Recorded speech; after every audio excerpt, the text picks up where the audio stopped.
So your profile, obviously, as a rider has changed massively over the space of the last 12 months. Has it been difficult this winter to kind of concentrate or get back into things because of all of the extracurricular activities almost that you're having to do? Yeah, I won't lie, it's got pretty hectic in this off-season. It's been quite disrupted, but I got most of it out of the way and I've sort of adapted to it in a period where I wasn't riding, and now I've got to get back on the bike. You just got to prioritise, haven't you? First and foremost, you're a bike rider, and then if things don't interfere too much, it's fine. But yeah, I've sort of it's time to very much focus on the training now. You've also obviously changed teams, biggest team in the world for 2030. Is there anything that's actually stayed the same from 12 months ago? I think this year there's more emphasis on volume of training, and I think some of that's to cope with the amount of race days I do, the length of races, and just to develop your engine so you recover better in between. And this time last year I was just doing lots of short, intense stuff. And that's fine because I only did something like 50 race days, but when you're backing up stage race after stage race, and I don't think you get away with 12 hours a week.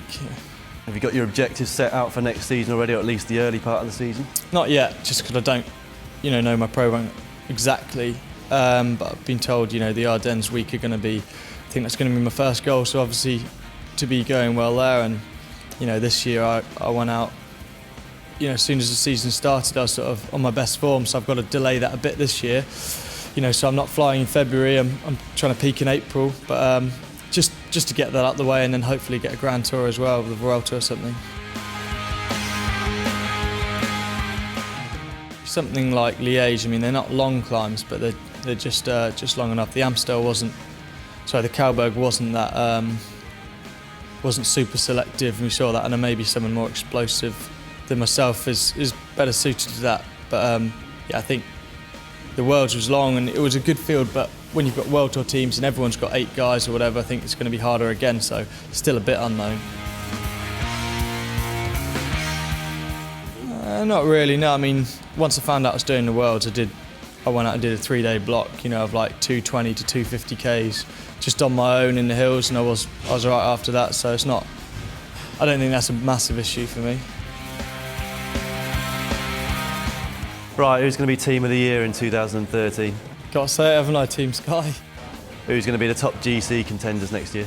GC riders. I think Froome's going to have a good year. I think, he's going to get his chance, and obviously you can't discount Contador, and even like some Garmin always seem to have some sort of wild card, so I think maybe their young guy, maybe Talansky or something, maybe he'll step up. Who do you reckon's made the best and perhaps the worst moves between teams this year? Probably couldn't say. I haven't kept that up to date with it. Like, I know the main people I know, like obviously Nibali's gone. That could be a good move. He's not having to share any leadership with Bassa or anything. Who's made a bad switch? I don't know. I think Cav's probably made a good switch just because he's going to have a team dedicated to him. I wouldn't like to say in terms of bad ones.